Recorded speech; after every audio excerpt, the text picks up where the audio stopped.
Hey guys, tonight we're stepping into the secretive, seductive world of Japanese courtesans. Women who were far more than just entertainers. They were artists, elite companions, masters of intrigue, and sometimes survivors of unimaginable pressures. But one subject rarely discussed is what happened when these high-ranking courtesans got pregnant. From secret abortions to bizarre herbal remedies, and even chilling rituals whispered about behind closed doors, their methods were often as shocking as they were heartbreaking. So before you get comfortable, take a moment to like the video and subscribe, but only if you genuinely enjoy what I do here. And let me know in the comments where you're tuning in from and what time it is for you. It's always fascinating to see who's joining us from around the world. Now, dim the lights, maybe turn on a fan for that soft background hum, and let's ease into tonight's journey together. Imagine being dressed in 12 layers of silk so tight you can barely breathe, your hair styled with enough pins to conduct lightning, and your feet forced into wooden shoes so high one wrong step could land you in the next life. Welcome to the daily grind of an Edo period courtesan. Yoshiwara, the most famous red light district of old Tokyo, wasn't just a neighborhood. It was a stage, a fantasy world wrapped in incense smoke, lantern glow, and heavy denial. To the outside world, courtesans were living art. They danced, they played shamisen, they recited poetry. But above all, they mastered the one talent society valued most, pretending everything was fine. Spoiler alert, it wasn't. Behind the fans and flirtation, the courtesan's life was less Cinderella, more luxury hostage. These women were bought young, often sold by their families for a sack of rice and the vague promise of opportunity. They were trained like opera singers and gladiators combined. Make no mistake, they were elite, but they were also owned. Every step they took, every client they smiled at, every coin they earned, belonged to someone else. Usually a brothel owner, or oya, which is Japanese for overlord with good lighting. Courtesans were products, investments, and pregnancies. Well, that was considered the ultimate product defect. Because if there's one thing worse than losing money in business, it's having your best performing merchandise go out of service for 9 months. Now, in a perfect world, a courtesan might have taken time off for a baby shower, a sabbatical, maybe a quiet retreat with prenatal yoga and hot stone therapy. But this wasn't a perfect world. This was Yoshiwara, where the only stones were the ones you might be stoned with if you broke contract. Pregnancy didn't just mean losing work, it meant scandal, it meant punishment, it meant, quite literally, blood in the bathwater. So while the streets outside echoed with the clip-clop of platform shoes and sweet laughter, the inner chambers held darker truths, secrets whispered behind screens, remedies passed down not from healers, but from survivors. This was a world of velvet and iron, soft to the eye, brutal underneath. And for the courtesans living inside it, getting pregnant wasn't just a problem. It was a crisis wearing lipstick. If you've ever signed a contract without reading the fine print, congratulations. You've already shared something in common with an Edo-era courtesan. Except in her case, the fine print included phrases like, "You will never own your life again," and "Oh, and by the way, don't get pregnant unless you enjoy pain, shame, and herbal poison." Courtesans didn't enter the industry with resumes and references.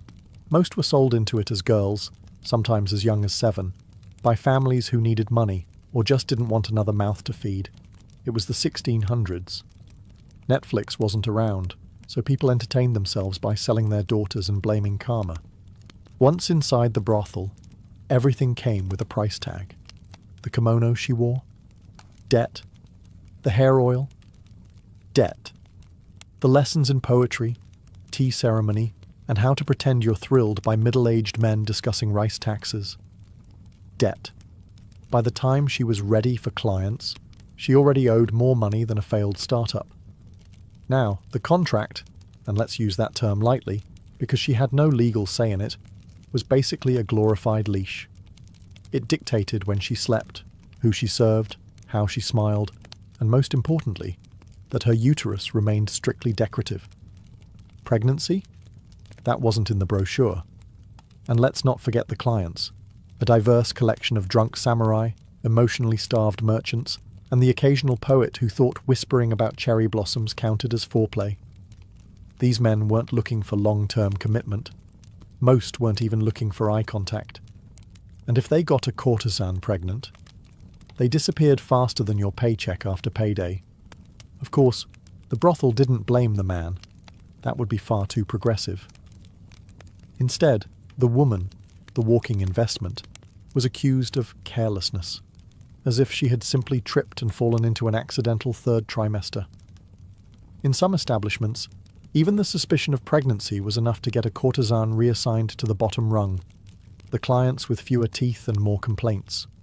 Or worse, she'd be locked away until the problem resolved itself. You see, this wasn't just about sex. It was about control, reputation, and money. And babies? Babies were bad for business, because nothing ruins a romantic illusion faster than morning sickness. So what happens when a courtesan in Yoshiwara does the one thing she's absolutely not supposed to do? No, not fall in love.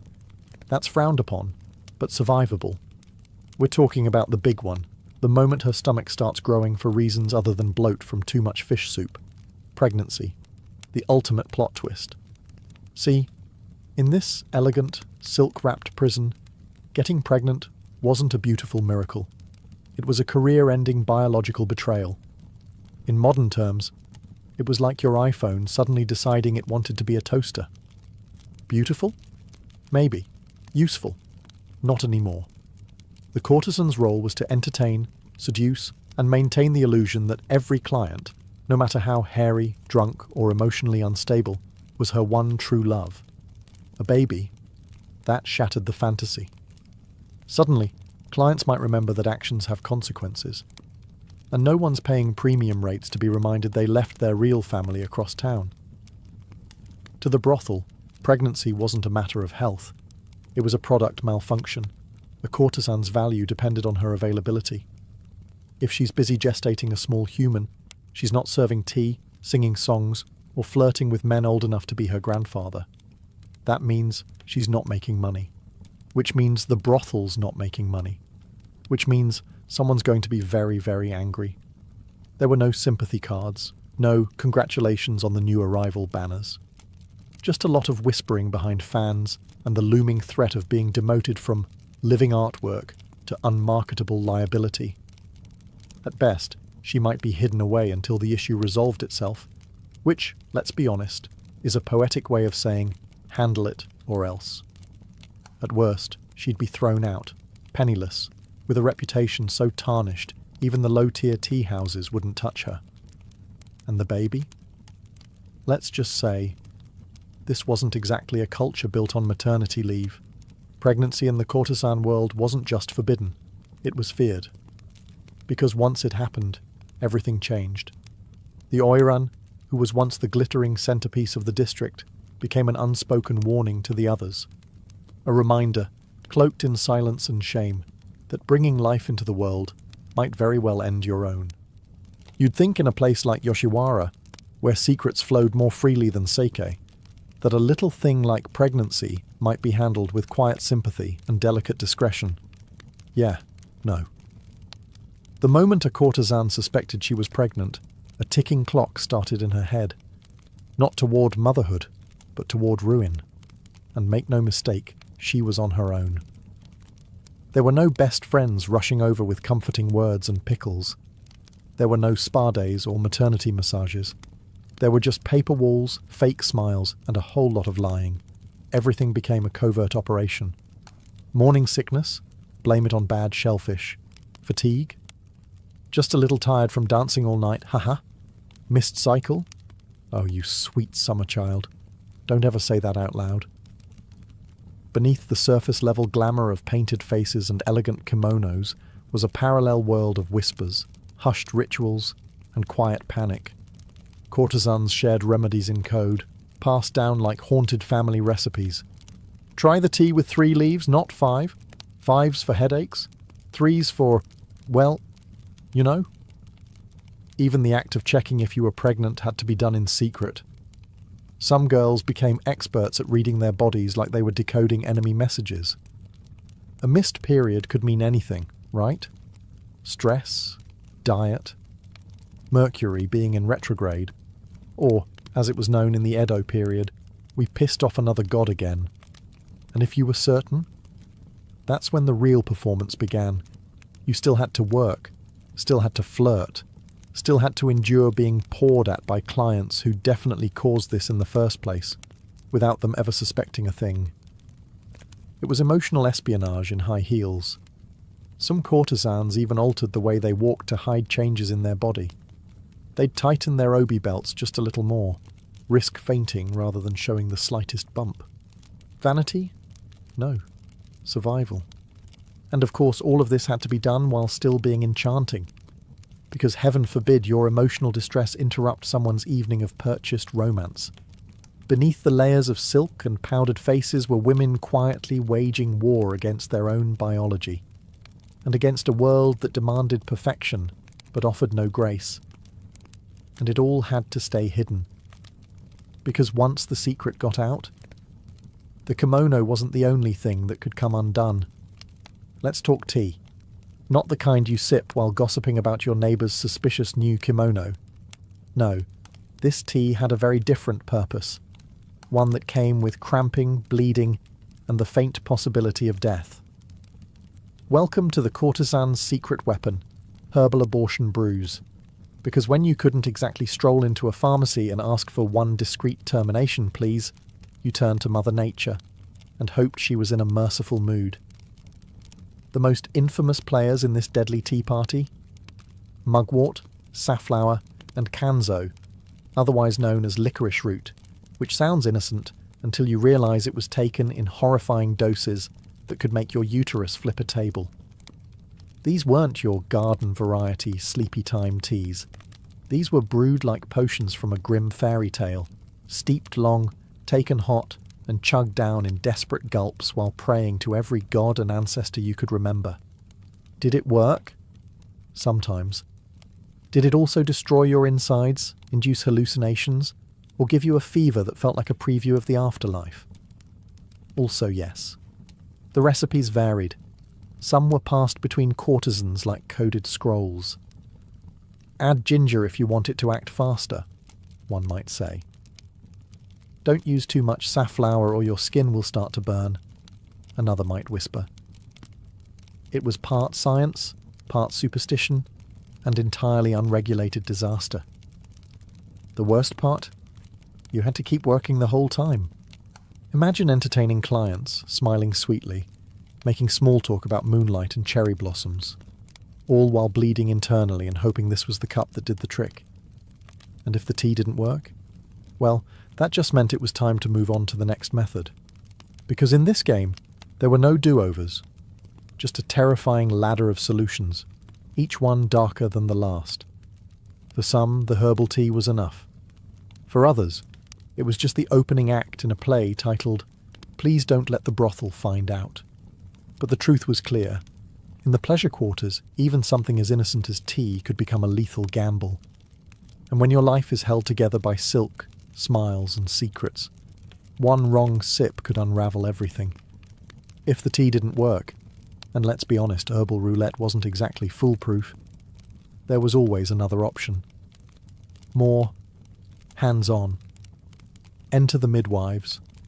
Not the sweet, smiling birth attendants you might imagine from folk tales. No. These were women of shadows, ghosts in the alleyways of Yoshiwara, legends passed between trembling lips. No signage, no appointments, no receipts, just pain, blood, and a whole lot of praying. They were called Basan, literally old women, and many of them had once been courtesans themselves, retired not by choice, but by the harsh reality of time, and with no savings, no pensions, and no market for grey-haired flirtation. They became specialists in fixing problems. Unofficial ones. You didn't find them. You heard about them. A whispered name, a folded note tucked in a sleeve. You knocked on the right door at the wrong time of night and hoped you brought enough coin and enough courage. The tools? usually a mix of crude implements, boiling water, cloth rags, and whatever's lying around. Surgical steel, sanitation, a concept for another century. No anesthesia, no aftercare. Just grit your teeth and hope the gods are too busy to notice. And yet, to desperate courtesans, these midwives were saviours. Grim, sharp-fingered saviours who didn't ask questions and didn't tell lies. Payment wasn't always money. Some took hairpins, trinkets, or silk sashes.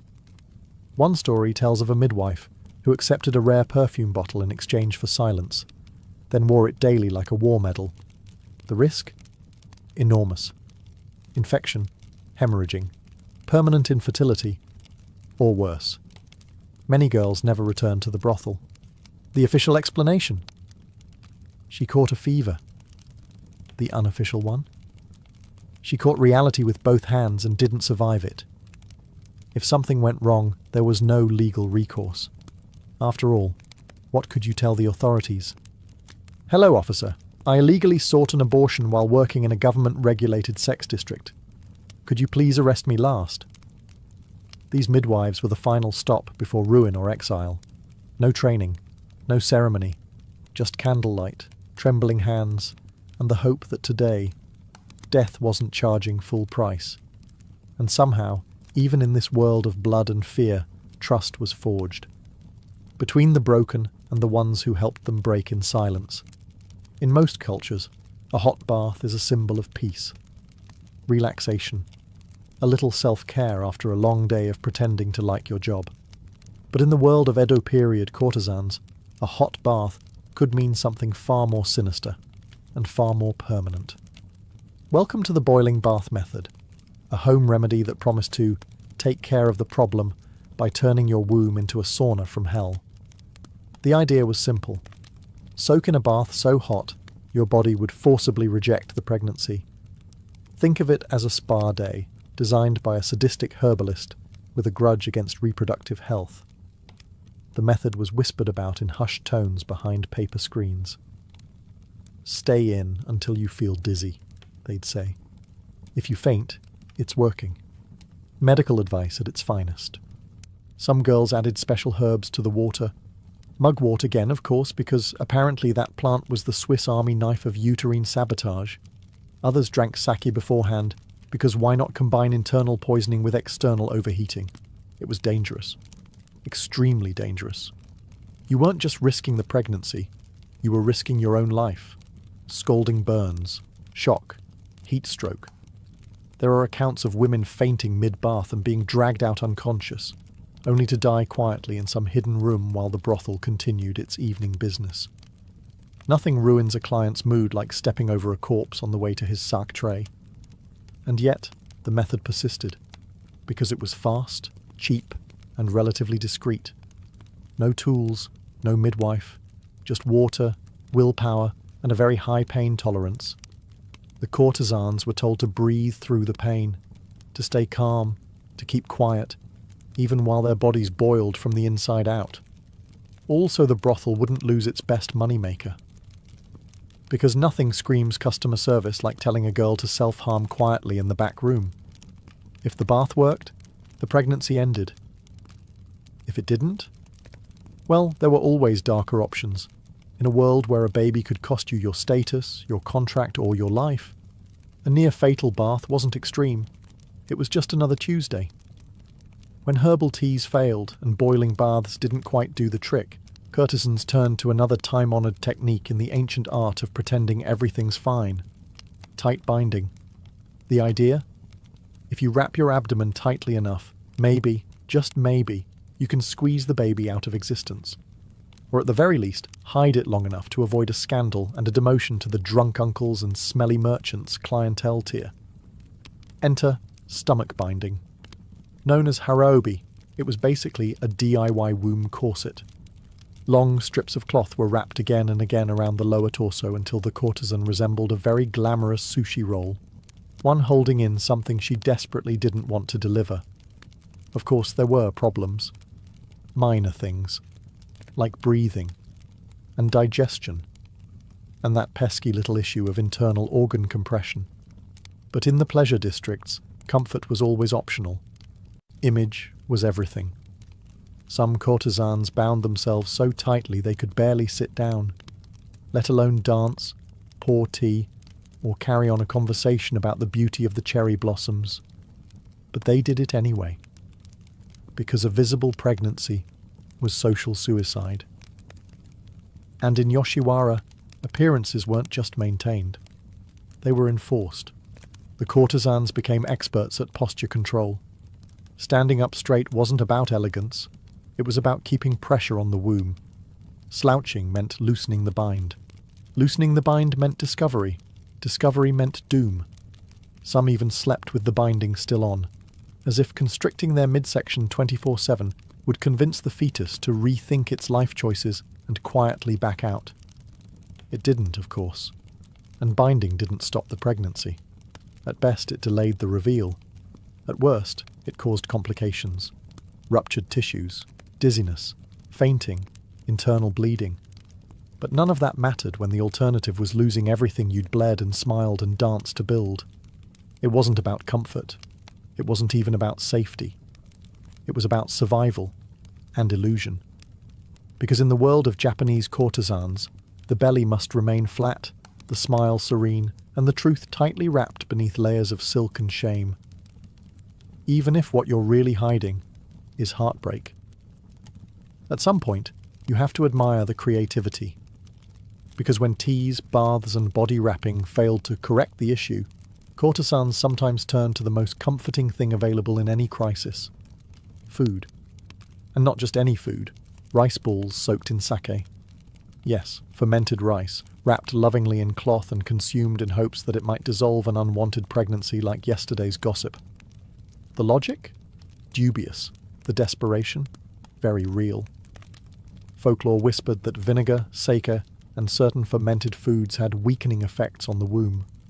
Courtesans were told, by each other, by old servants, by the midwives with half an herb shop in their apron, that if you ate just the right combination of ingredients, you could wash the seed away. It sounds like a tragic fairy tale, and in many ways it was. The recipe varied by district. In one brothel, the go-to method involved warm sake, mixed with crushed garlic and pickled plum, which probably tasted like despair with a hint of nausea. Another popular combo was rice balls marinated in vinegar, ginger, and shame. Served cold. Very cold. Did it work? You know the answer. Not really. Unless you count vomiting and intestinal distress as results. But in a world where your entire future hinged on hiding your condition, even a placebo with side effects was worth trying. Some courtesans were told to chant little verses while eating, part spiritual ritual, part emotional coping mechanism. Something along the lines of, "Return to the river, little child, for now is not your time." And then they'd swallow, trying not to gag. There's something incredibly human and heartbreakingly naive in this method. A kind of hopeful magic passed between trembling hands. Because unlike the midwife or the boiling bath, this one felt gentler, almost like a ritual, almost like a prayer. But no amount of sake could rewrite biology, and while the rice balls offered comfort, they rarely offered results. Still, courtesans kept trying. Because when your body isn't your own, and your choices are limited to pain or secrecy, sometimes the only power you have left is believing in something. Even if that something is a soggy rice ball soaked in old liquor and whispered regret. So, let's say a courtesan gets pregnant. She's terrified, bleeding from herbal teas, possibly half poached from a boiling bath, and she's tried every rice ball in the folklore cookbook. Naturally, the next logical step might be to tell the father? Ah, sweet child, that man is already gone. Courtesans didn't operate in a world where paternity was a shared responsibility. They operated in a fantasy, one the client paid for. And the minute that fantasy tried to become reality, the man vanished like a samurai in a scandal. Most clients were married. Others were officials, nobles or merchants with reputations they absolutely did not want associated with illegitimate children from the pleasure quarters. So when that courtesan nervously hinted, "There might be consequences," the reaction was almost universal. Sorry, I'm moving to Osaka. Permanently. Also, I don't know you." Courtesans were trained not to expect loyalty. That's why any emotional attachment was considered dangerous. But still, many women held on to a fragile hope that the man they saw week after week, who brought gifts and shared secrets, might do the right thing. He didn't. Even in rare cases where a client wanted to help, there were layers of legal and social barriers that made acknowledgement nearly impossible. Claiming the child meant scandal. Scandal meant consequences. And for most Edo men, consequences were the one thing more terrifying than commitment. Some tried to leave money quietly. A few gold coins slipped to a brothel servant with instructions to take care of it. Others pretended they didn't recognize the woman at all. You have to understand. The courtesan was a fantasy, and fantasy doesn't get pregnant. So when reality knocked, in the form of morning sickness, swelling feet, or a missed cycle, the men did what men have done in many chapters of history. They got really, really good at ghosting. The father's silence wasn't just literal. It was cultural, institutional, practically a tradition. No messages, no visits, no names on scrolls. Just another shadow in a world already thick with them. And for the courtesan, there was no time to grieve or rage. There was only the next performance, the next lie, and the silence growing in her womb. If pregnancy was a personal disaster, then letting the brothel find out. That was the apocalypse, complete with dramatic consequences, zero sympathy, and absolutely no baby shower. You see, the brothel wasn't just your workplace. It was your world. Your landlord, your agent, your stylist, your parole officer, all rolled into one. And like most institutions that care deeply about profits and very little about people, it had one golden rule: don't get pregnant. So what happened when a courtesan slipped up? Well, it wasn't handled with sensitivity or a calm sit-down with the boss. No, we're here to support you vibes.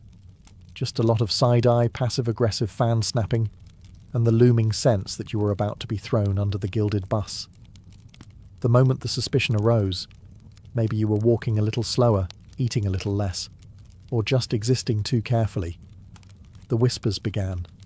First came the rumours. She's getting fat. She looks pale. She skipped her cycle. I heard it from the maid who empties the chamber pots. Then came the surveillance. Suddenly, you weren't allowed to leave the room alone. Your friends were asked to report on your activities.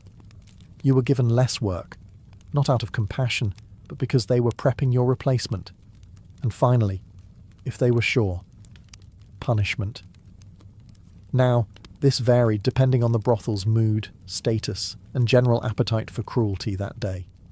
Some demoted the courtesan to the lowest ranks, forcing her to serve the roughest, drunkest, least hygienic clients imaginable. Others confined her to her room until she dealt with the issue. Some simply kicked her out. No money, no support. Just a silk bundle of shame and a warning to others. In more elite houses, there was the illusion of discretion. They'd claim she was on retreat or visiting family. But everyone knew what that meant. Pregnancy wasn't just a personal failing. It was a business risk, a contamination of the illusion. And in a system built entirely on fantasy, reality was considered rude. So when the brothel found out, there were no tears, no hugs, just cold calculations, and the slow, quiet erasure of a woman who broke the one rule everyone pretended wasn't already broken. When you've tried every tea, choked down the vinegar rice balls, nearly boiled yourself like an overseasoned dumpling, and the brothel's starting to look at you like a faulty lantern, you've got two options: confess and face the consequences. Run like hell. And some courtesans chose exactly that. They disappeared. In the districts, they were branded nijejoro, runaway prostitutes, a term that translates roughly to, she messed up the fantasy, Now go fetch her back. Because running away wasn't just frowned upon, it was illegal. You were property. And when property walks out the door with a baby on board, the brothel takes it personally. But that didn't stop them. Some courtesans fled in the dead of night, disguised in plain robes with their hair undone, abandoning their ornate identities the way a snake sheds its skin. They slipped through alleyways, rode carts meant for laundry, or hid inside barrels. Yes, really, barrels. It was dramatic, dangerous, and desperately cinematic. Where did they go? Anywhere that didn't require perfume and pretending. A cousin's farm, a mountain shrine, a fishing village where no one asked questions unless you stole their sake. Places where the name Yoshiwara didn't open doors. It closed them. Not everyone made it. Some were caught, dragged back and punished publicly, both as a warning and a morale booster for the rest of the staff. Look what happens when you act like you have free will. Others disappeared so completely they became urban legends. Did you hear about the Oiran who ran off to become a nun? They say one lives in the hills now, reading fortunes and raising her child like a ghost. But running wasn't freedom. It was just a different kind of cage. One where you traded makeup and money for silence and survival. And yet, for many, it was the only choice that still felt like a choice. Because when your entire world is painted in rules and red lipstick, the scariest thing isn't leaving. It's staying. And pretending it didn't happen. So they ran. Not for revenge. Not for rebellion. Just for the smallest, most dangerous luxury of all. Hope. Let's say a courtesan couldn't run. Couldn't drink enough tea. Couldn't fake enough smiles. And eventually, the lie she was carrying became too big to hide beneath the silk. There was only one thing left to do. Give birth. Quietly. Invisibly. Preferably without anyone noticing. Welcome to the underground world of silent deliveries, where motherhood arrived in the dead of night, behind sliding paper doors, with towels stuffed in mouths to muffle screams. No birthing chairs, no midwives in cheerful aprons, no cries of joy. Just urgency, terror, and if you were lucky, someone who knew how to boil water without asking questions. Sometimes it happened in secret rooms, ones the brothel conveniently didn't know about. Other times, it happened in storage closets, behind drapes, or even outdoors under cover of darkness. Because nothing says beautiful miracle of life like squatting behind a bathhouse with a handkerchief in your teeth. The courtesan had to remain calm. Because if she made too much noise, she wasn't just risking scandal. She was risking exile. Or worse. And there was no fanfare. No name-picking ceremony. Just a bundle of blood and breath, wrapped in a cloth and hidden before dawn. If she was very fortunate, a servant girl or an old retired courtesan might help. These were women who'd seen it all and kept their mouths shut tighter than a lacquered box. They brought towels, boiled water, whispered prayers, and never asked what would happen to the baby afterward. And the baby? Well, that was the question no one wanted to answer. Some were taken away immediately. Others stayed hidden for a few days, tucked in a corner, fed in silence, loved with trembling hands. But everyone knew this was temporary. The child didn't belong here. There was no room in the pleasure quarters for innocence. What these women endured, physically, emotionally, is almost unspeakable. But they did it, because the alternative was worse. They gave birth like ghosts, then wiped their faces, fixed their hair, and returned to the brothel floor as if nothing had happened. No maternity leave, no postnatal care, just another performance. Because in Yoshiwara, the show must go on. If a courtesan managed to give birth in secret, there was still one problem left. A tiny, crying, impossibly fragile problem. And in the pleasure districts, babies weren't blessings. They were liabilities with lungs. Loud, hungry, and impossible to explain to your next client. So what did she do? She walked, under cover of night, to the edge of town, to the roadside, to a place built for tragedy, a shrine of abandonment. Known as koya or ubasut sites, these were quiet stone shrines tucked into the corners of society, halfway between a place of worship and a dumping ground. They weren't publicized, but everyone knew they existed, and everyone knew what they were for. A mother, often a courtesan, a servant, or any woman society had failed, would leave her infant on the steps, swaddled tightly, sometimes with a name, sometimes with nothing but a small charm or folded prayer paper tucked into the cloth. And then she walked away. No goodbye, no witness, no turning back. If she was lucky, a monk or kind stranger might find the child. Sometimes a temple took them in, raising them in silence. Other times they were passed to orphanages, or into servitude, or simply vanished into the folds of forgotten stories. The courtesan didn't leave her child because she didn't care. She left it because there was no other path. The brothel wouldn't allow children. The law offered no protection. And even if she ran, what future could she offer a baby while hiding from bounty hunters with nothing but a comb and a blood-stained obi? So she did the unthinkable, not out of cruelty, but out of love, twisted by desperation. Some shrines were said to be haunted. Locals claimed they heard crying at night, not from the babies but from the women who left them. Echoes of regret carved into the wind like invisible gravestones. It wasn't just a shrine. It was an altar to every dream that never stood a chance. And the worst part? No one ever asked who left the child, because in the floating world of courtesans, everyone already knew. They just pretended not to. In the eyes of Japanese tradition, an unborn or aborted child isn't just a medical footnote, it's a spirit. And in the world of the courtesan, these spirits were everywhere. They were called Mizuko, literally, water children. A poetic name for something profoundly heavy. The souls of children who were never born, or who were born and never raised. And no matter how silent the birth, how quiet the abandonment, these spirits didn't simply disappear. They lingered. Mizuko were believed to float between worlds, not fully in the realm of the living, yet not quite passed on either. In many ways, they mirrored the women who carried them. Courtesans, after all, also existed between realities, glamorous but enslaved, adored but discarded, present but unseen.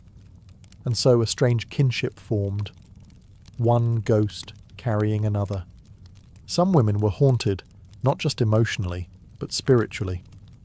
It was said Mizuko could cause misfortune, illness, or nightmares if not properly honoured.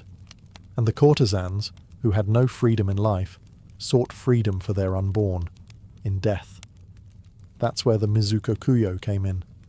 A secret ritual, a whispered apology, a kind of emotional exorcism dressed in prayer beads and incense. The ceremony was small, sometimes held at a quiet temple outside the district, sometimes performed in private, late at night, with only a flickering lantern and trembling hands.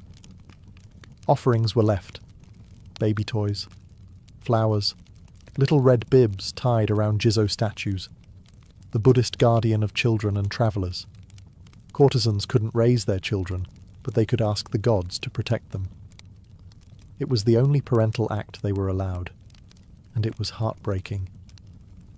Imagine lighting incense for the child you never got to name, whispering, "I'm sorry," not because you didn't love them, but because you did, in a world that didn't give you room to show it. Some came back again and again, year after year, unable to forget. Others visited once, and never returned, too afraid to reopen the wound. But all of them carried it. Because even in a world built on forgetting, some memories refused to drown. Mizuko weren't just spirits, they were reminders that love existed, however briefly, even in the darkest corners of silk and shadow. In Yoshiwara, the pleasure district was always loud. Laughter echoed down lantern-lit alleys. Music floated through the sliding doors. Perfumed clients shouted about love they didn't mean. Courtesans giggled, poured sake, and told 100 lies an hour, all for the price of illusion. But beneath all that noise, something remained perfectly still. Silence. A specific, deliberate kind. The kind that wrapped itself around certain topics, like a velvet chokehold. And at the centre of that silence was the unwritten rule. We don't talk about pregnancy. Every courtesan carried an invisible weight. Contracts, expectations, debt, desire. And for the ones who got pregnant, that weight tripled overnight. It pressed on their lungs, their decisions, their very skin. But somehow they kept dancing. They still performed, still laughed at jokes they'd heard 1,000 times, still painted their lips blood red and pretended they weren't bleeding somewhere else entirely. Because strength, in Yoshiwara, wasn't about force. It was about endurance. The ability to carry your pain like it was part of your costume. To cry only when your makeup was waterproof. To bind your womb, bind your heart, and keep serving tea as if nothing inside you was unravelling. Some might say they were trapped, and they were. But even in the cage, they found ways to sing. They learned to master control, not over their fate, but over how they wore it. They consoled each other with gestures instead of words. They protected secrets, not because they were ashamed, but because trust was rare and sacred. They taught younger girls the quiet codes, how to hide, how to lie convincingly, how to survive one more day in a world that profited from their obedience. They weren't fragile like glass. They were fragile like porcelain, beautiful, dangerous to mishandle, and capable of enduring centuries of pressure. No one wrote poems about that strength. There were no plays, no woodblock prints, only silence and survival. But if you looked closely, in the tilt of the head, the narrowing of the eyes, the slight tremble in the hands pouring tea, it was there. They were artists, yes, but they were also warriors, painted in rouge and wrapped in silk. And for those who carried the unbearable, the unborn, the forgotten, the shame no one dared name, the fact that they still stood at all, that was strength, disguised as elegance, disguised as grace. But make no mistake, it was strength. They were never supposed to be remembered. Courtesans existed to be consumed, not known. Admired, desired, painted, yes. But understood? Never. And once they faded from the spotlight, they were swept aside like yesterday's incense smoke. Especially the ones who got pregnant. There were no statues for them, no poems carved in stone, no history books recording the names of the girls who bled quietly behind the screens, who left offerings for children no one else ever saw, who disappeared in the night with swollen bellies and broken contracts. But they existed, and they mattered. Behind every fan flutter and practiced laugh was a human being surviving the impossible. They carried beauty like armour and shame like a shadow. They were punished for wanting love, exiled for making life, and buried in the footnotes of history like an inconvenience. And yet, they still found ways to fight. Not with swords, not with speeches, but by enduring, by holding on to moments of kindness in a world designed to forget them, by protecting each other in small, defiant ways, a whispered warning, a smuggled remedy, a silent prayer at a shrine that smelled of old moss and ghost stories. Remembering them isn't just about justice, it's about truth. It's about pulling back the silk and acknowledging what was really there all along.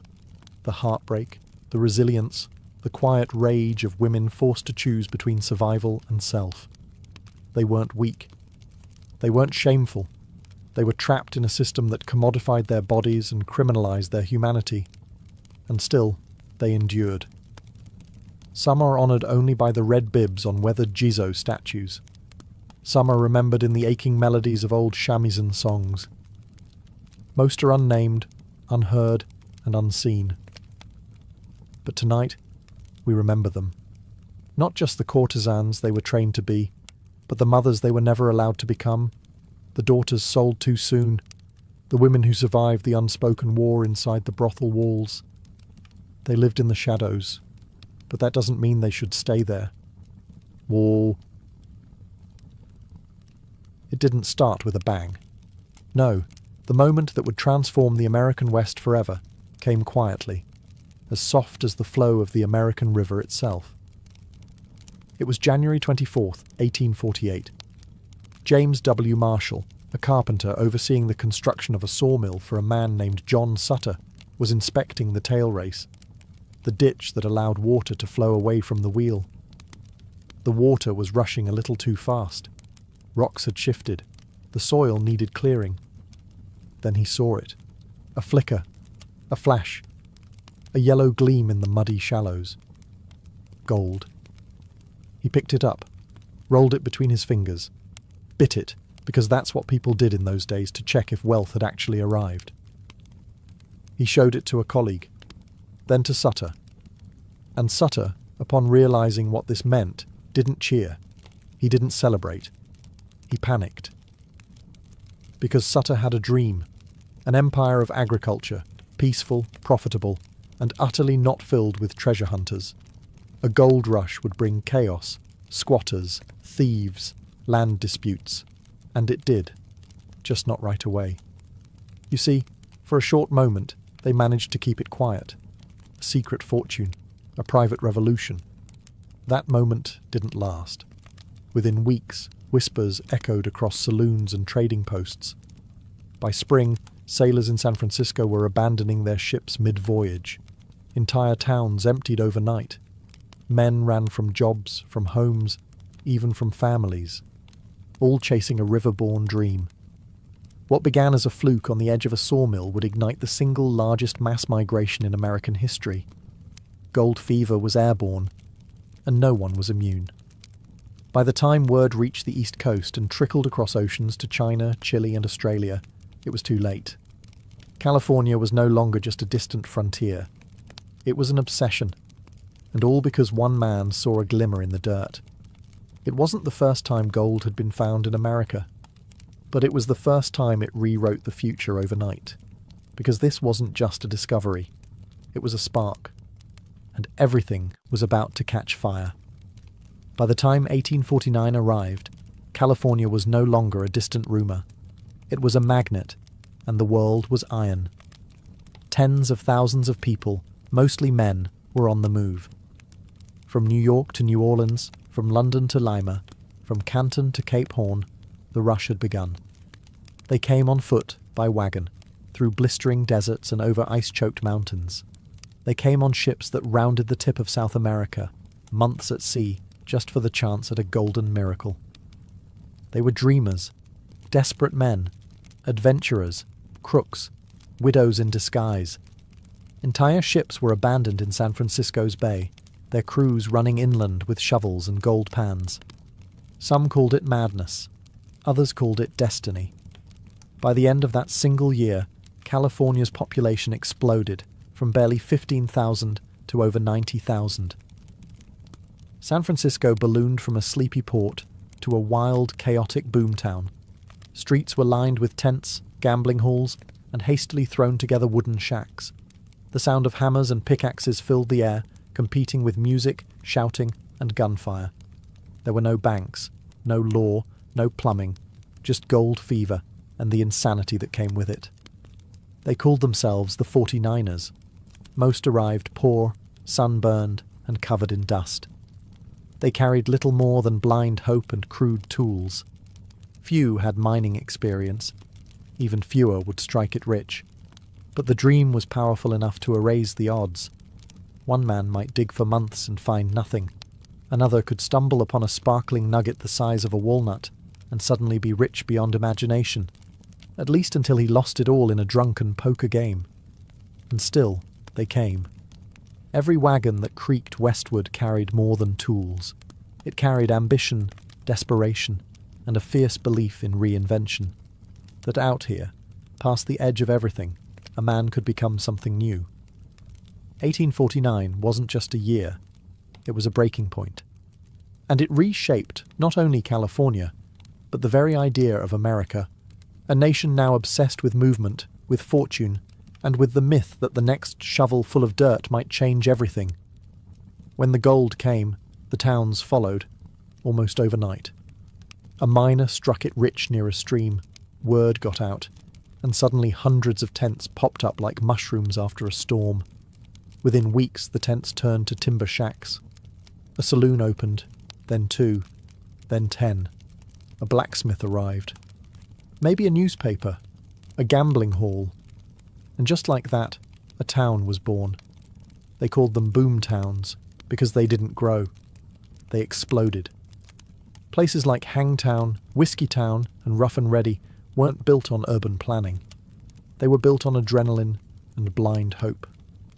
There were no mayors, no laws, no sidewalks, just mud, whiskey, and a whole lot of men with pickaxes and short tempers. By day, these men clawed at the hillsides and panned the icy rivers. By night, they drank, gambled, fought, and made terrible decisions in candle-lit saloons. Fortunes could be won with one lucky swing of a pick, and lost in a single hand of poker. There were no rules, or rather, there were too many, made up on the spot and enforced by whoever had the biggest gun or the loudest voice. Justice was improvised. Courtrooms were rare. Lynch mobs were not. But it wasn't just lawlessness. It was loneliness too. The population was overwhelmingly male. For every woman, there were dozens, sometimes hundreds, of men. Letters from the East spoke of homesickness, heartbreak, and men crying quietly by campfires. The gold wasn't always in the ground. Sometimes it was just a memory of what they left behind. Some towns flourished for a time. San Francisco transformed from a sleepy harbour to a rowdy, bustling gateway to the goldfields. But many others didn't last. When the gold dried up, the people vanished. What was once a buzzing boom town became a ghost town. Buildings left to rot, saloons still stocked with broken glasses, wind whispering through empty jail cells. The gold rush didn't just create towns, it devoured them. For every success story, there were hundreds of shattered dreams, buried beneath muddy floors and abandoned tools. But no one came west expecting guarantees. They came for a chance. And boom towns, chaotic, filthy, and burning with hope, were where that chance lived. For a little while, gold fever sounds romantic, until you're knee-deep in freezing river water, swinging a pickaxe into rock, sleeping on dirt, and calling beans your only friend. The life of a prospector wasn't glamorous. It was hard, lonely, and often miserable. But still, they came. Because the promise of riches, even the slimmest chance of it, made men do impossible things. Most arrived with little more than hope and a few essentials: a pickaxe, a shovel, a gold pan, and maybe a tin plate or two. If you had money, you might splurge on a rocker box, a wooden contraption that let you sift through more dirt at once. If you really had cash, a long tom sluice. If not, it was all down to your 2 hands and gravity. And patience. Panning for gold meant hours bent over a river, swirling sediment, hoping to catch a flicker of yellow among the rocks. Some struck it rich in a day. Most didn't. They dug holes, moved boulders, built flumes, dammed creeks, and chased every rumour of easy gold like moths to flame. They slept in tents, if they were lucky, open skies if they weren't. Rain meant wet clothes. Snow meant frozen boots. Bears were a risk. So were thieves. Disease was constant. Dysentery, scurvy, cholera, because sanitation was non-existent, and miners weren't exactly washing their hands before meals. Food was basic and expensive. Eggs could cost more than a day's wages. Beans, bacon, and coffee made up the holy trinity of miner cuisine. Vegetables? Rare. Bathing? Optional. Haircuts? Forget it. And still, they stayed. Because the gold was real. People had found it. And if they could, maybe you could too. That was the sickness of it. Every back-breaking failure still carried the hope that the next shovel of dirt might change everything. So they dug. Day after day, year after year. Some never found more than dust, others found enough to change their lives, or at least buy one hot bath and a better pair of boots. But success wasn't the only test. Tenacity was, and in the muddy chaos of the goldfields, that was sometimes the only thing separating the legends from the lost. Gold didn't just come out of the earth, it came with a price tag written in blood, sweat, and broken promises. For all the stories of overnight fortunes, the truth was far grittier. Most miners didn't get rich. Some found just enough to survive. Many left poorer than they arrived, carrying nothing home but blisters and regret. But the cost wasn't just personal, it was national. California was never empty, though the gold rush mythology would have you believe otherwise. Long before the miners came, the land was home to hundreds of thousands of Native Americans, living across dozens of nations and tribes. But once gold was discovered, they were treated as little more than an obstacle between ambition and profit. As miners poured in, native lands were seized, poisoned, and burned. Rivers once full of salmon were clogged with debris and mercury. Forests were cut down. Wildlife vanished. And the people? They were pushed out, hunted, enslaved, killed. The California state government even funded militias to clear the land, paying bounties for native scalps. By 1870, California's native population had plummeted by over 80%. What began as a rush for gold became a quiet genocide. But native tribes weren't the only ones who paid. Mexican and Chilean miners, who'd been working California's hills long before 1849, were soon targeted by racist laws and mobs. Chinese immigrants, who arrived in waves hoping to earn a better life, were taxed heavily and driven out of claims by violence. Black miners, both free and enslaved, faced legal and physical threats every step of the way. Even white miners fought among themselves. Claims were stolen, camps erupted in gunfire, fortune created friction, and everyone believed they deserved the prize. Gold brought chaos. It twisted morals. It rewrote values. Men who once believed in family, law, and church found themselves bribing, lying, stealing, sometimes killing, all for a glint in a pan. Because once you saw gold, really saw it, your soul never quite looked the same again. The gold rush wasn't just an event. It was a fever, a transformation. And for every ounce pulled from the ground, something else was buried deeper. Justice, peace, community, or conscience. Gold may have glinted in the rivers, but justice, that was a little harder to find. In the early days of the California gold rush, there were no real laws. California wasn't even a state yet. It was a lawless, rapidly changing frontier where a man's wealth, or the size of his revolver, often decided right from wrong. And so, the miners made up their own rules. They formed what were called mining codes, loose agreements about claim sizes, boundaries, and behaviour. If someone broke the rules, they were brought before a jury of their muddy, exhausted peers. But fairness was relative.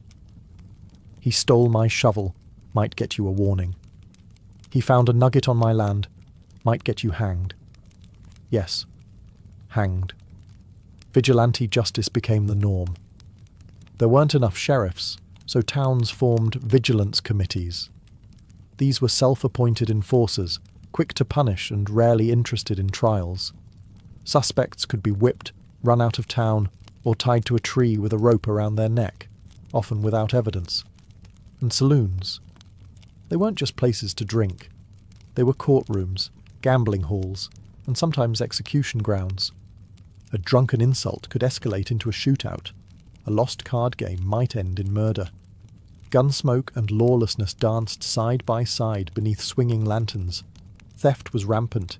Claim jumping, when someone tried to take over another man's land, could spark all-out war between rival camps. Property lines were often decided with fists, bullets, or hastily scribbled signs nailed to trees. But amidst the chaos, something strange happened. Communities began to emerge. Makeshift governments formed. Real sheriffs were elected. Towns started building courthouses instead of gallows. California drafted a constitution in 1849. even before it officially became a state in 1850. The Wild West began to tame itself, slowly, violently, unevenly. But the scars of that early lawlessness never quite healed, because in the goldfields, justice had always been improvised, and even when the rules arrived, they came too late for many, buried beneath the hills, forgotten in dry creek beds, or swinging from tree branches that once doubled as judges. The California gold rush wasn't just an American story. It was a worldwide alarm bell, and it rang loud. By 1850, ships from every continent were docking in San Francisco Bay, their sails heavy with wind, their decks heavy with dreamers. Gold fever had gone global, and California wasn't just a place. It was an idea. They came from Chile, seasoned miners who had worked South America's goldfields long before the discovery at Sutter's Mill. They came from Peru, Mexico, and the West Indies, bringing skills, spices, and music. From China, thousands crossed the Pacific in wooden boats, driven by famine, poverty, and the promise of Gold Mountain. Europe sent its share too, Irish, Germans, Italians, and Frenchmen, many escaping revolution, poverty, or war. Even a handful of Australians showed up, having chased their own gold and figured they'd try again on another continent. California became a swirling, churning, multilingual chaos. Tents pitched side by side, arguments shouted in a dozen dialects, cooking fires filling the hills with scents from 5 different continents. At first it seemed like something beautiful, a global gathering, all drawn by the same dream. But dreams have borders, and when gold was scarce, prejudice grew fast. Foreign miners were often viewed with suspicion or outright hostility. Their success was resented, their accents mocked. Laws like the foreign miners' tax were introduced, targeting non-American miners with steep fees and harassment. Chinese miners were especially vulnerable. They were driven from claims, beaten, sometimes killed, while officials looked the other way. Spanish-speaking miners, even those born in California, faced legal discrimination and mob violence. Racism wasn't just casual, it was policy. Still, many stayed. They built communities, temples, churches, and businesses. San Francisco's Chinatown took root. Latino towns thrived along old Spanish land grants, and even as they were pushed to the margins, these global pioneers helped shape the future of California, in its food, its language, its spirit. The gold rush didn't just bring people west, it brought the world west. And for better or worse, it showed what happened when cultures collided not over ideals, but over gold. Gold has a way of running out, even when the fever doesn't. By the mid-1850s, the rivers were quieter. The easy gold, the glittering flakes and nuggets that could be scooped from shallow stream beds, was gone. What remained was deeper, harder to reach, and required tools that most miners couldn't afford. The rush was over. Those who came expecting instant wealth now faced a cruel truth. The gold rush had never been a promise, only a gamble. And for most, the house had won. Some stayed, switching from panning to wage labour in large mining operations. These industrial outfits used hydraulic mining, massive jets of water blasting entire hillsides apart to extract the precious metal. It was faster, more efficient, and devastating. Landscapes were shredded, rivers clogged with debris and mercury. Farmland downstream was ruined. The gold might have still been flowing, but it came at a terrible cost, and lawsuits would eventually bring hydraulic mining to a halt decades later. Meanwhile, many of the original 49ers packed up and left, broken by exhaustion, illness, or simple disappointment. Some returned home, pockets empty. Others drifted into new frontiers, Oregon, Nevada, Colorado, chasing the next rumor, the next miracle, and a few stayed. They became shopkeepers, ranchers, teachers, mayors. They built California not with shovels but with roots, because while the gold was drying up, something else had taken hold. Possibility. California had transformed. It was no longer a forgotten territory. It had roads, ports, towns, newspapers, banks, and Finally, statehood. In 1850, just 2 years after Marshall's discovery, California officially joined the Union. The gold rush was over, but its impact was irreversible. It had redrawn the map. It had filled the West with people, ambition, and violence.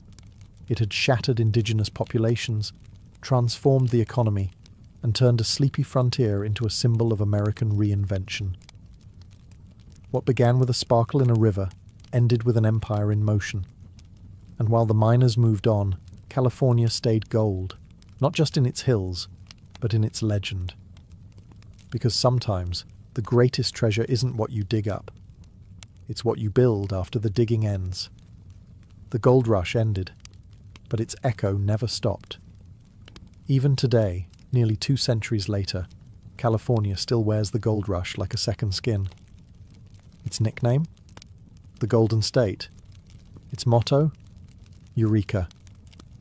I have found it. It's not subtle. This wasn't just a historical event. It became a national identity, a cultural myth baked into America's DNA. Because the gold rush wasn't just about gold, it was about reinvention. It taught a young, hungry nation that fortune wasn't inherited. It could be chased, dug, fought for. That you didn't need a noble name, just a shovel and a little madness. It was the beginning of the American dream as we now know it. Move fast, take risks, stake your claim. But the legacy is complicated. Yes, it brought rapid growth, innovation, and the birth of the modern West. It gave rise to San Francisco, to the railroad, to California as a cultural and economic giant. But it also left scars, deep ones. Native communities were nearly erased. Landscapes were ravaged. Racist laws created lasting wounds. Chinese labourers, Mexican miners, black pioneers, they built California too. But their stories were buried under the glittering myth of the white prospector with the lucky pan. And yet, people still come. Not for gold, perhaps, but for something like it. For tech, for fame, for reinvention. Silicon Valley isn't far from Sutter's Mill. The tools have changed, from pickaxes to code. But the hunger? It's the same. That's the real legacy. The belief that somewhere just over the horizon, with enough guts and luck, everything can change. The gold rush wasn't just a rush for metal. It was a collision of cultures, of ambitions, of illusions. It revealed the best and worst of human nature in the span of a single decade, and it turned one accidental discovery into one of the most transformational chapters in American history. The gold is mostly gone now, but the dream it sparked, still digging. Helen Adams Keller was born on June 27, 1880, in Tuscumbia, Alabama, a place of green fields, cotton farms, and southern sun. Her parents, Arthur and Kate Keller, were thrilled. She was healthy, beautiful, and curious, with bright blue eyes and a soft, eager laugh. For the first 19 months of her life, Helen was just like any other child. She learned to crawl, to babble, to smile at her mother's face, and chase shadows across the porch. She loved the family dog, the garden, the wind. Her world was full of sound and colour, until, suddenly, it wasn't. In February 1882, Helen was struck by a mysterious illness. Some said scarlet fever. Others believed it was meningitis. Doctors didn't know. All anyone could do was wait. For days she burned with fever. Her body trembled. Her mother hovered, terrified. And then it broke. The fever passed. Helen survived. But the cost was staggering. She could no longer see, no longer hear. The world had turned dark and silent, as if the illness had slammed a door shut, sealing her inside her own body. She was not yet 2 years old. At first, her family hoped it was temporary. Maybe she was just recovering slowly. Maybe her eyes would adjust. Maybe she'd respond to a sound, a voice, a bell, a dog's bark. But time passed, and it became clear. Helen had been cut off from the senses that connect us to the world. Now imagine this. A toddler, filled with energy and intelligence, suddenly unable to understand the faces smiling at her, the arms reaching for her, the voices calling her name.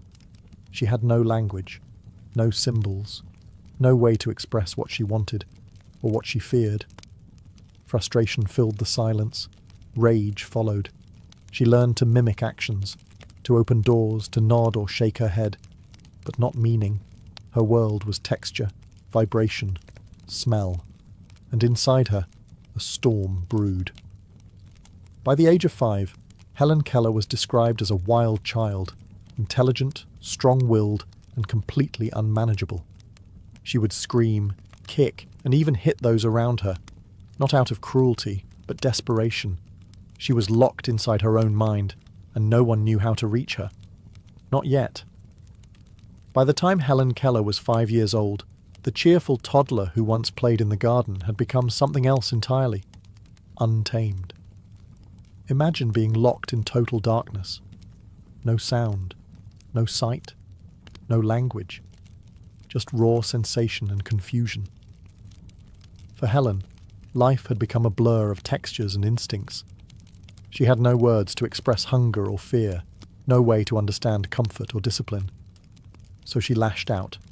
She threw tantrums, kicked furniture, ripped buttons off clothes, and slapped her baby sister out of jealousy. Her meals became battlegrounds. She ate with her hands, grabbed food from others' plates, and screamed when anyone tried to correct her.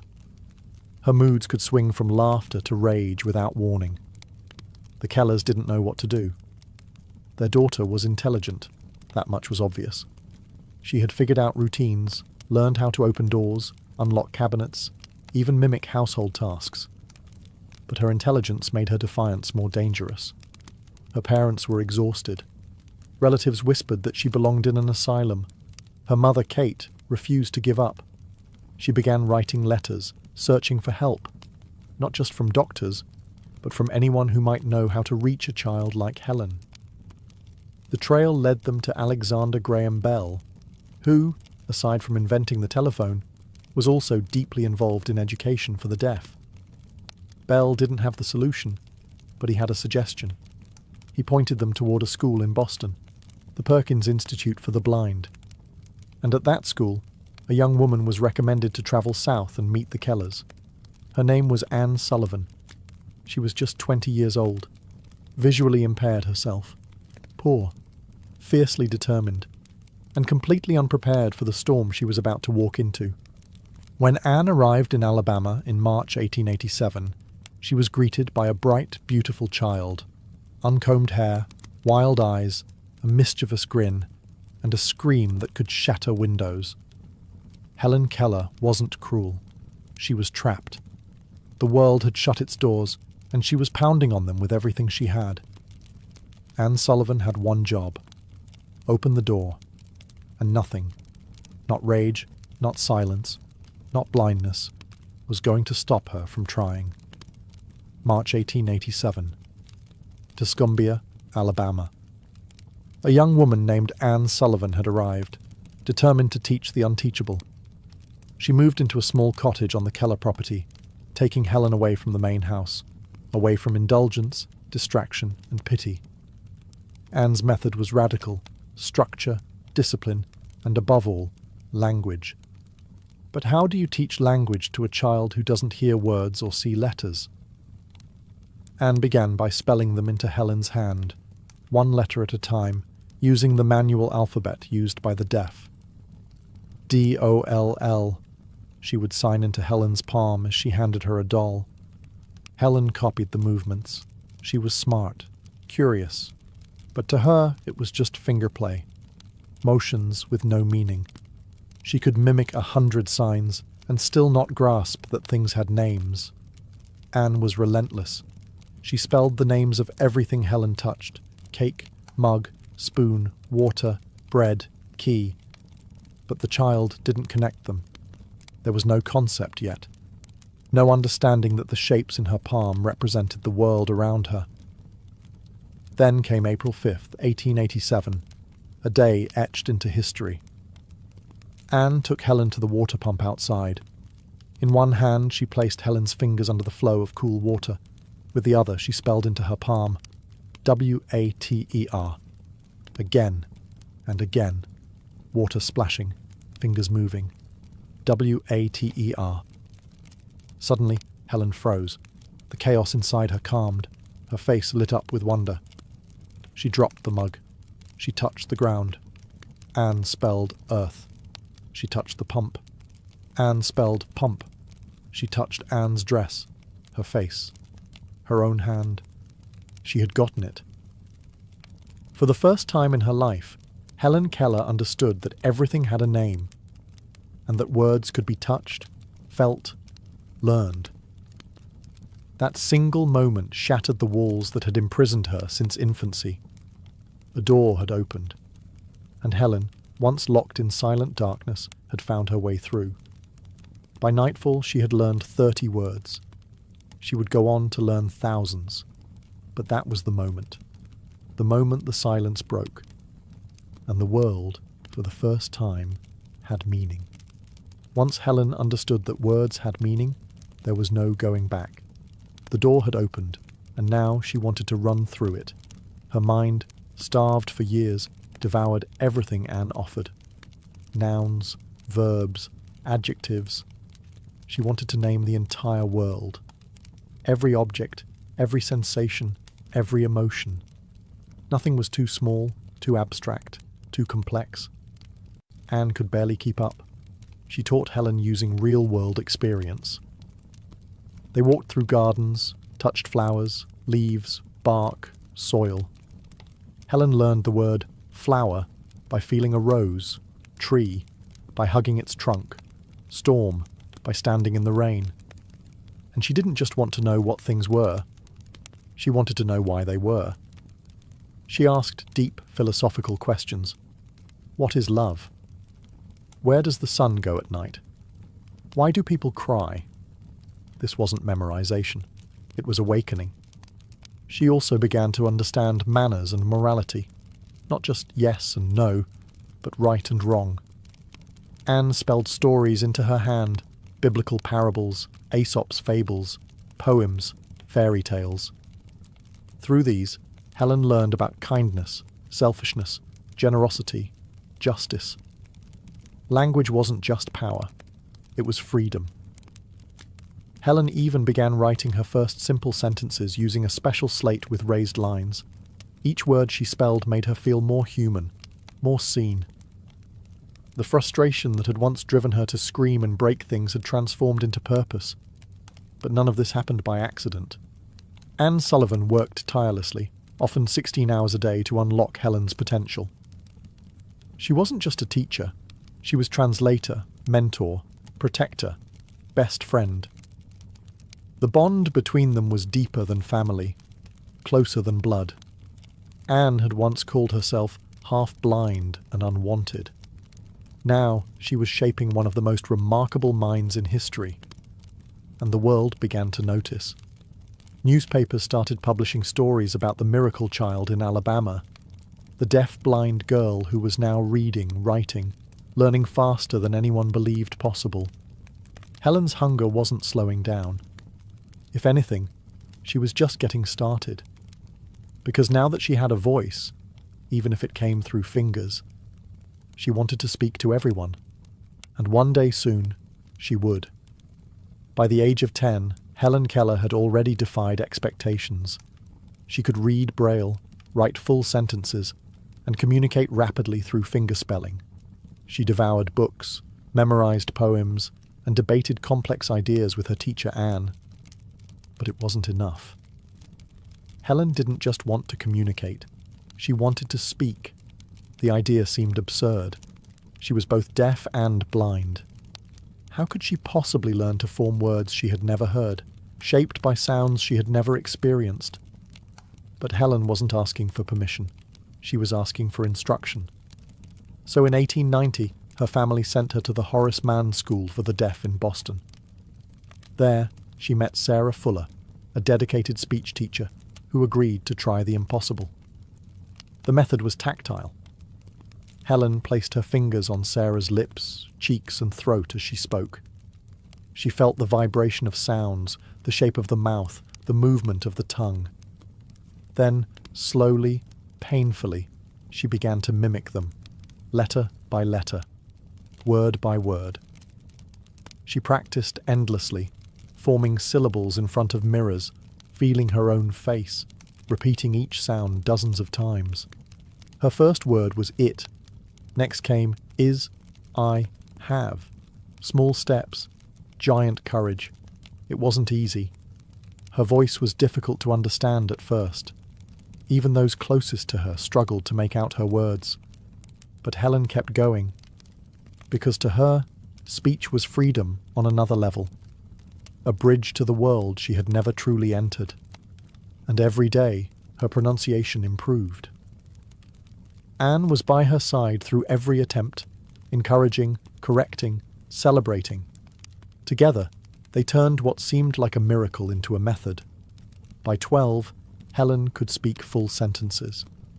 With time, she would learn to give speeches, recite poetry, even engage in lively conversation, though most people still needed an interpreter to understand her clearly.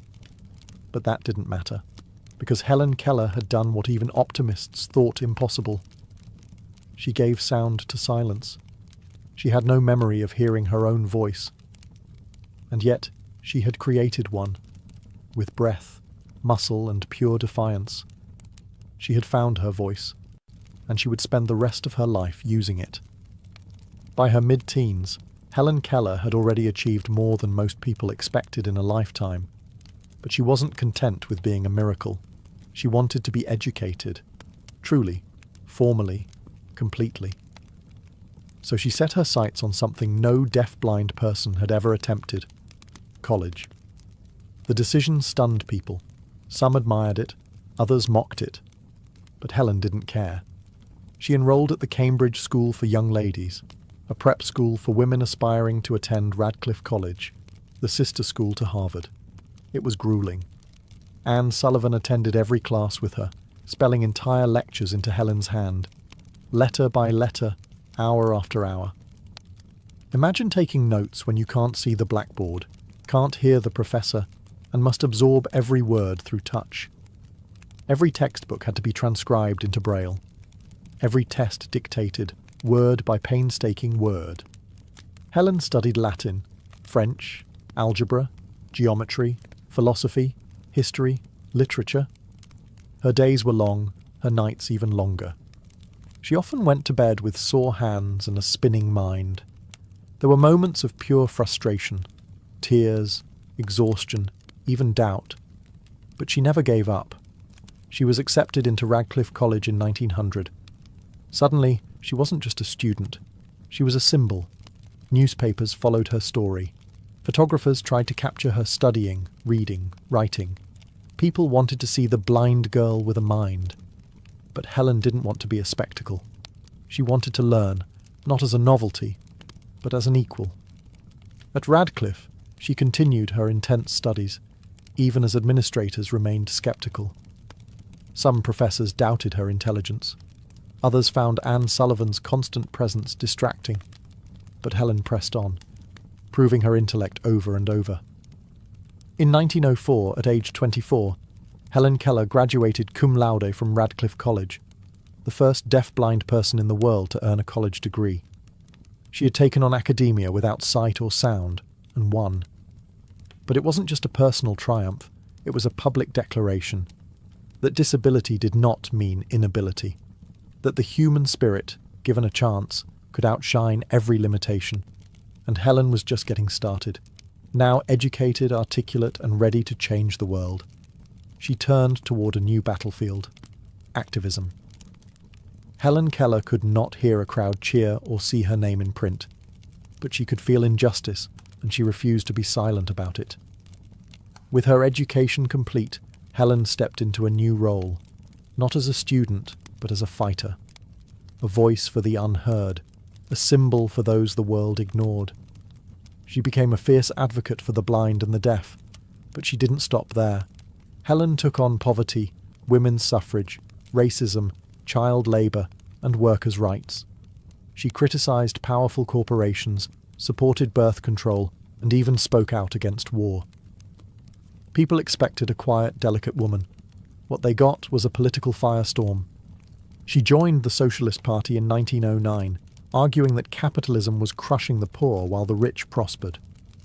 This shocked many of her admirers, people who were comfortable applauding her triumph over disability, but weren't ready for her to challenge their bank accounts.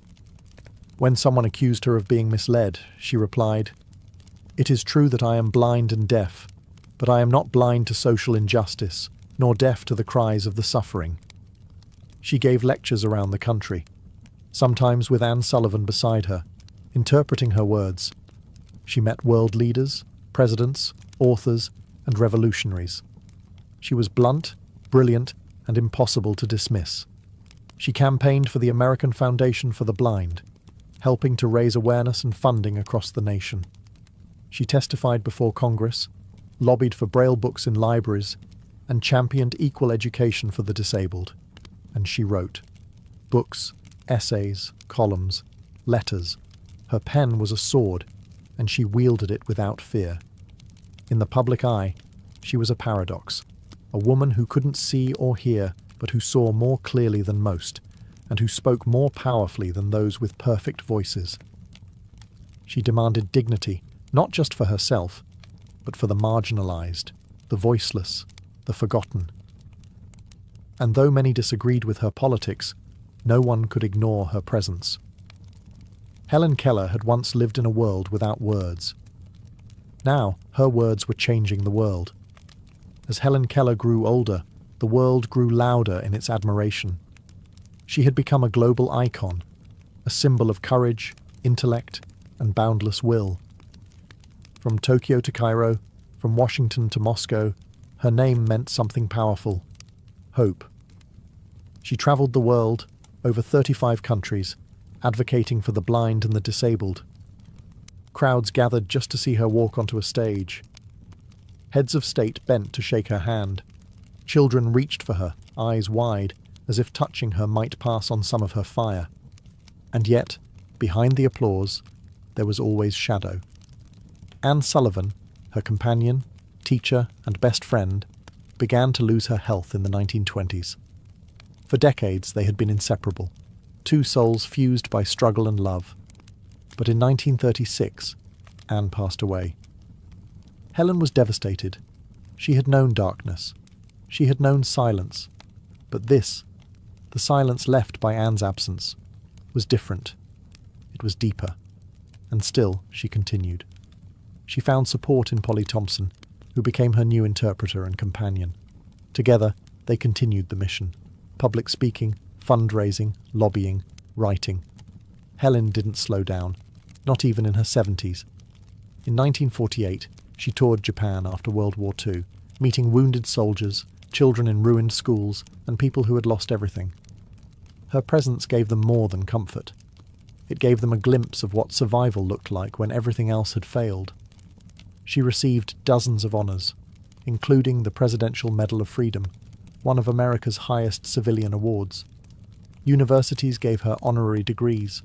Foundations were named in her honor. Books and films told her story. But Helen didn't care for trophies.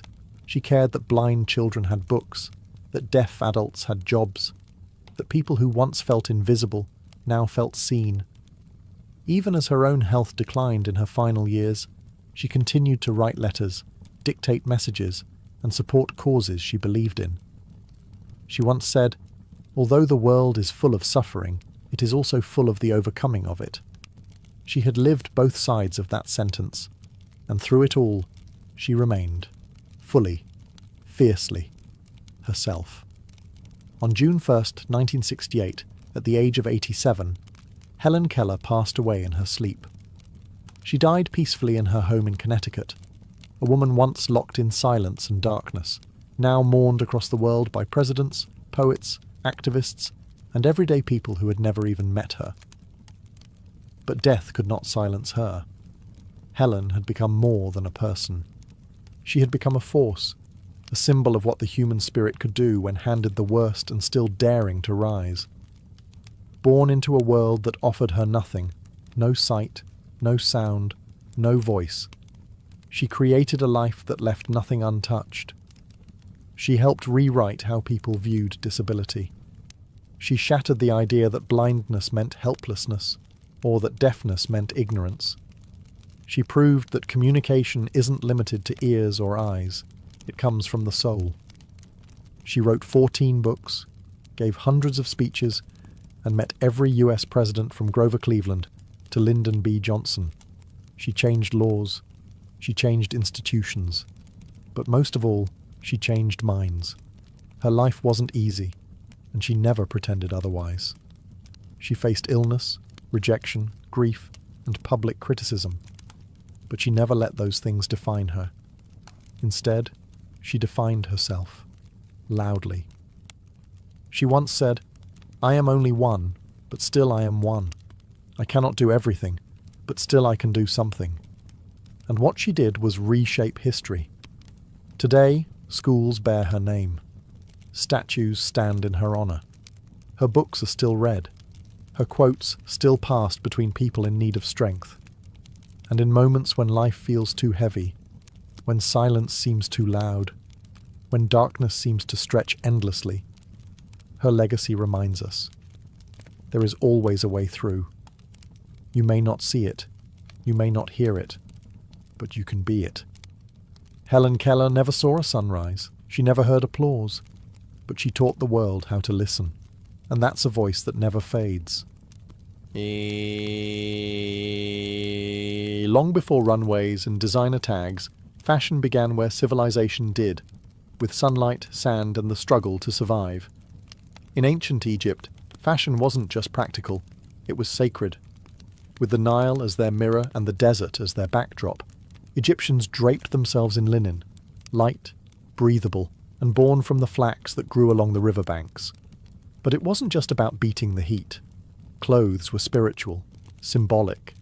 Pharaohs wore finely pleated kilts, golden pectorals, and intricate collars encrusted with lapis lazuli, carnelian, and turquoise.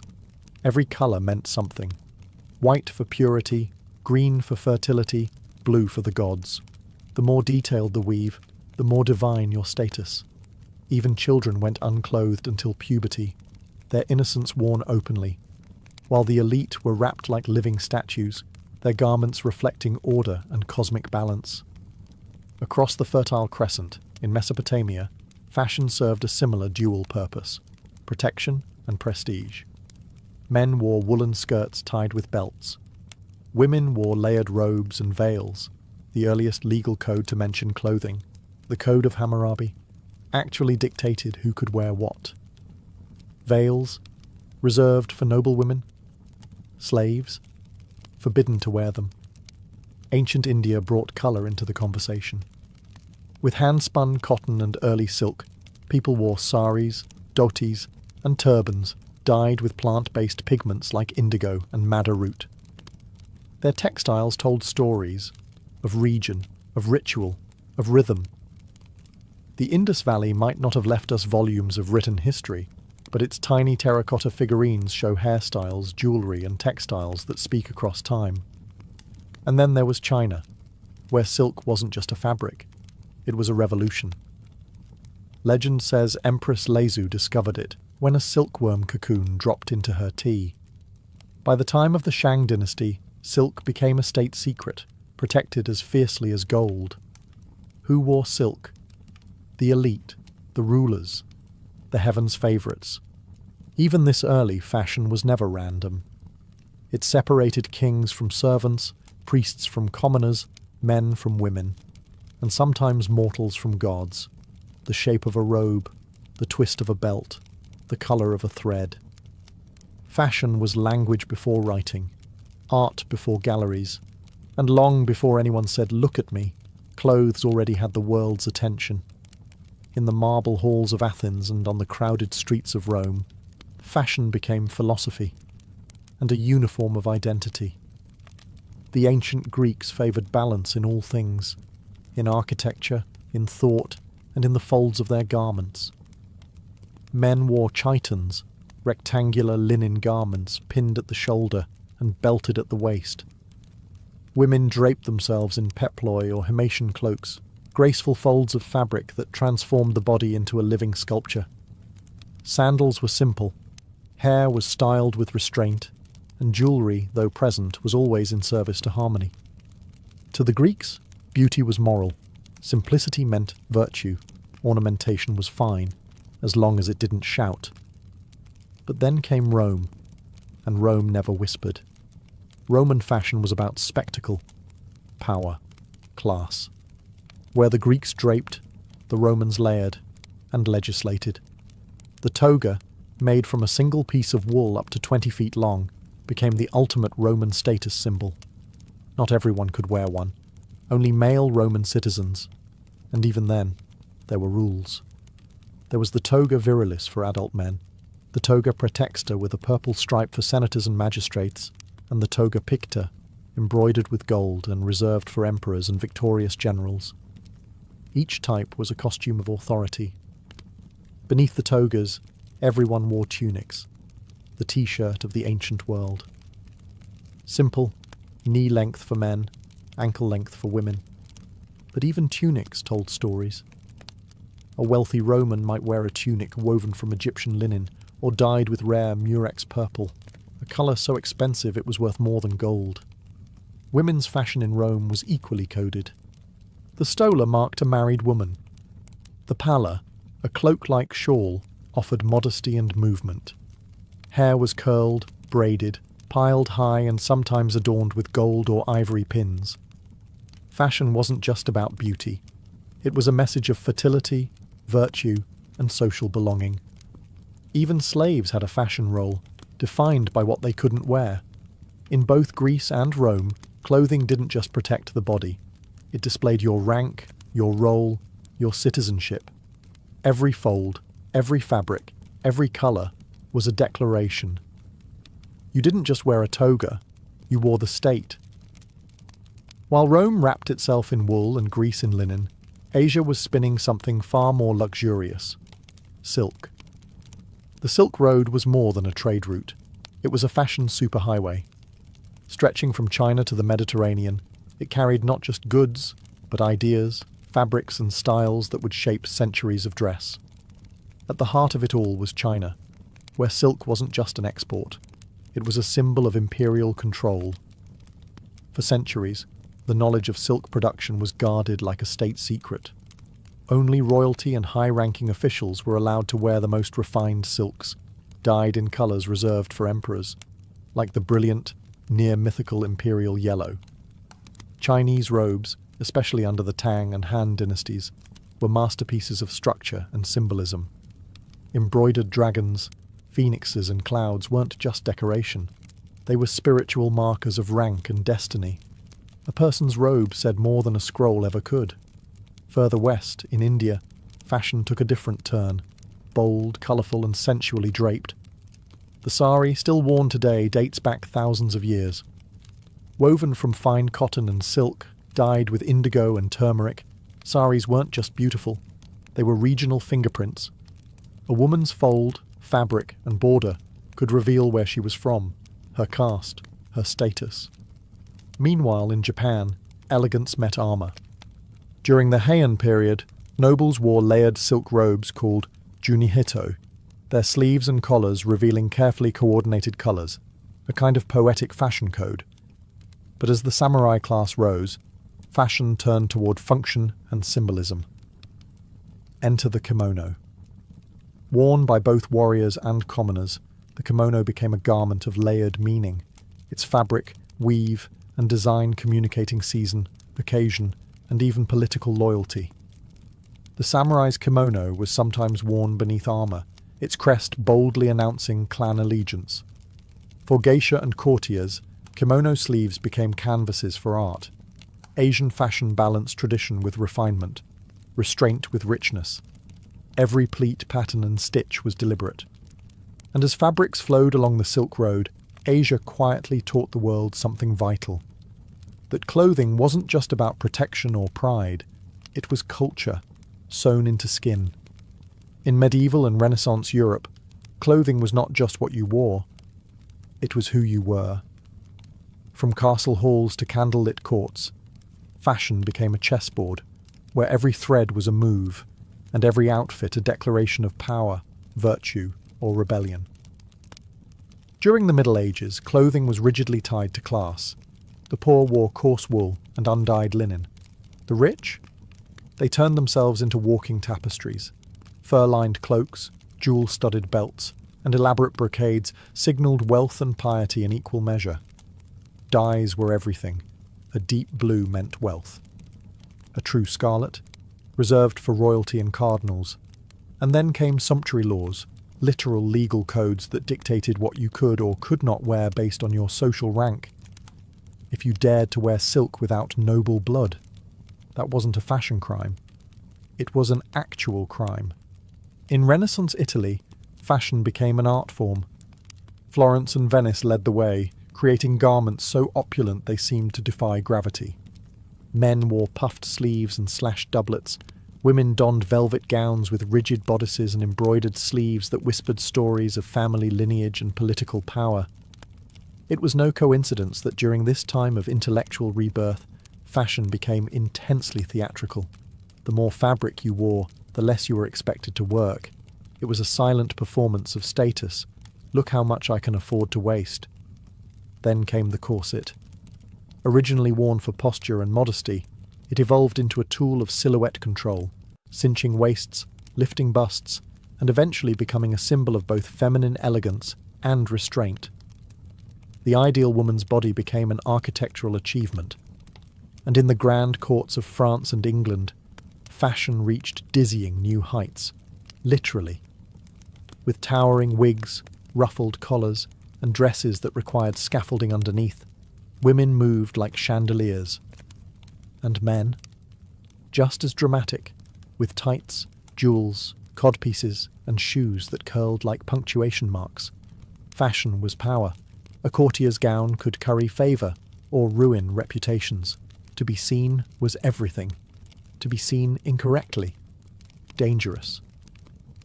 In a world of crowns and conspiracies, clothing was armour, not just against the cold, but against irrelevance.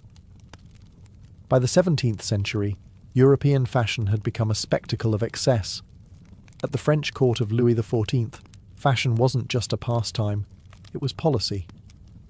Versailles was a stage, and everyone wore a costume. Men strutted in brocade coats with gold embroidery, lace cuffs, silk stockings, and red-heeled shoes, a signature of the king himself. Their hair? Powdered, perfumed, and piled into towering wigs, often adorned with curls, ribbons, and even miniature ships. Women's dresses were architectural wonders. Wide panniers stretched skirts out several feet on each side. Gowns were layered, ruffled, and embroidered within an inch of collapse. The skin was powdered white, cheeks painted red, and beauty spots placed like exclamation points. It was beautiful, ridiculous, and deeply political. In a world where wealth meant control, fashion became a language of elite detachment. To the nobility, clothing was a way to rise above the ordinary. To everyone else, it was a reminder of just how far they had fallen. And then came the French Revolution. In 1789, the people stormed Versailles, not just the palace, but everything it represented. Excess, inequality, silk and satin at the expense of bread. The guillotine didn't just fall on kings, it fell on wigs, heels, corsets. The fashion of the upper class became the uniform of the enemy. Suddenly, simplicity was power. The sans-culotte, or without breeches, proudly rejected aristocratic knee-length trousers. Instead, they wore plain trousers, the clothing of the working class. To wear extravagant clothes during this time wasn't just tone-deaf, it was dangerous. In the wake of revolution, fashion itself became democratic. The classical world was idolized. Clean lines, natural fabrics, Greek-inspired gowns. Wigs and heavy makeup vanished almost overnight. Even Napoleon understood clothing as strategy. His military uniform, designed for drama and authority, helped create the image of the strong modern leader. His wife, Josephine, popularized high-waisted gowns and sheer fabrics that redefined elegance for the Empire era. But the powdered wig had become a relic. Fashion had shifted from flaunting wealth to redefining identity. The revolution didn't just change who ruled France, it changed what people wore to survive it. The 19th century roared in on the hiss of steam engines and the hum of textile looms. The Industrial Revolution didn't just change how people worked, it changed how people dressed. Suddenly, clothing wasn't reserved for aristocrats and royalty. Machines could spin, dye, and stitch fabric faster than human hands ever could. Mass production meant lower prices, more availability, and for the first time in history, fashion began to trickle down. But even as manufacturing modernized, style remained rooted in spectacle. Women's fashion took on volume, dramatic, sweeping, and almost absurd. The invention of the crinoline, a cage-like steel frame worn beneath skirts, allowed women to wear dresses that ballooned outward like open umbrellas. Some reached 6 feet in diameter, forcing women to move sideways through doors and practically orbit in ballroom circles. The message was clear. If you could wear a dress that prevented work, walking, or even sitting comfortably, you were probably wealthy enough not to care. Meanwhile, corsets tightened even further, shaping waists into wasp-like proportions. The ideal woman became a fragile hourglass, floating on a sea of silk, lace, and tulle. Fashion was both a prison and a pedestal. For men, fashion settled into sharp, sober lines. Tailcoats, waistcoats, top hats, the uniform of the respectable gentleman. It was during this time that the modern suit began to take form. Clean, restrained, professional, dignified without being flashy. But beneath the surface, new trends were stirring. Department stores sprang up in cities, offering ready-made clothes to a growing middle class. Fashion magazines like Godey's Lady's Book and La Belle Assemblée began shaping tastes. And with photography emerging, people could now see what fashion looked like far beyond their village. The rise of the sewing machine in the 1850s brought yet another shift, not just in production, but in personal creativity. Home sewing patterns became popular, style became accessible. Fashion was no longer just for the elite, it was becoming a tool for expression. Even Queen Victoria had an impact, popularising white wedding dresses, mourning black, and modesty as fashion. In this new industrial world, clothes no longer just reflected identity. They were now building it, one stitch at a time. As the 20th century dawned, fashion stood at a crossroads, torn between the corseted elegance of the past and the liberation roaring in with the future. Then came World War I, and everything changed. With men off to battle, women stepped into factories, fields, and offices. The corset, once a daily ritual, became impractical, even dangerous. Skirts shortened, fabrics lightened, practicality became patriotic. Women in uniforms, trousers, and simple tailored coats began to rewrite the definition of femininity. After the war, they weren't ready to go back. The 1920s ushered in a new archetype, the flapper. She wore drop-waist dresses, bobbed her hair, painted her lips red, and danced in speakeasies with a cigarette holder in one hand and rebellion in the other. Her dresses shimmered with fringe and beads, her knees scandalized society, and her confidence defied generations of restraint. This was fashion as freedom, as refusal. Meanwhile, the men of the Jazz Age embraced sharp suits, wide-legged trousers, slicked-back hair, and Oxford shoes. Hollywood helped glamorize this image, on screen and off. Stars like Greta Garbo and Clark Gable set trends that audiences across the world followed. Then came the crash. The Great Depression of the 1930s forced fashion back toward conservatism. Hemlines dropped, colours dulled. People mended instead of buying. Style didn't disappear, it adapted. Old garments were reworked, flour sacks turned into dresses, and movie stars became style icons of hope amid economic despair. When World War II struck, fashion became a battlefield of its own. Materials were rationed, skirts became shorter, jackets boxier, fabrics stiffer. In the US, the government issued L-85 regulations, dictating how much cloth could be used in civilian clothing. Nylon, once used for stockings, was redirected for parachutes. Women in Europe wore utility clothing, efficient, minimalist, and often uniform-like. Men returned to service dress and battle dress. Yet out of these limits came innovation. Women wore slacks more frequently. Shoulder pads added structure. Fashion designers like Elsa Schiaparelli introduced surreal elements, thumbing their nose at the austerity. In the face of global conflict, fashion became more than style. It became resilience. A signal to the world that even in chaos, we still choose who we are and what we wear to survive. The world emerged from World War II battered but hungry for beauty. And in 1947, French designer Christian Dior gave it just that. He called it the new look. Cinched waists, full, sweeping skirts, soft shoulders, and delicate fabrics.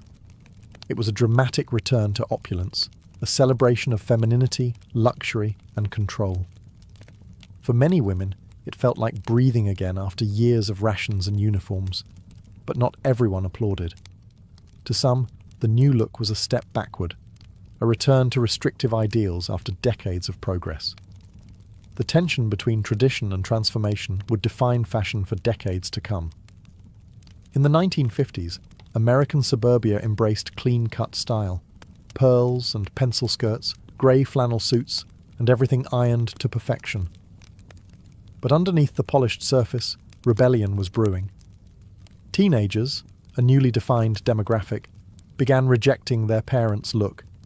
They idolized screen rebels like James Dean and Marlon Brando, whose plain white t-shirts, leather jackets and blue jeans felt raw, honest and dangerous. And there it was, denim.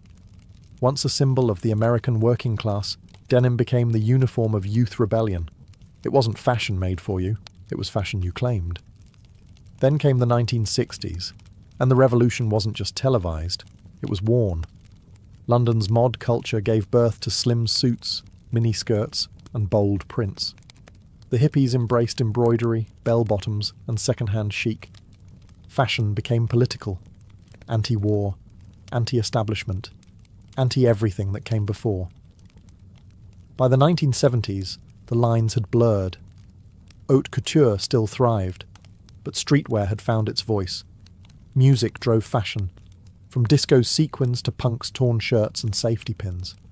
And through it all, jeans endured, dressed up, distressed, or ripped in protest.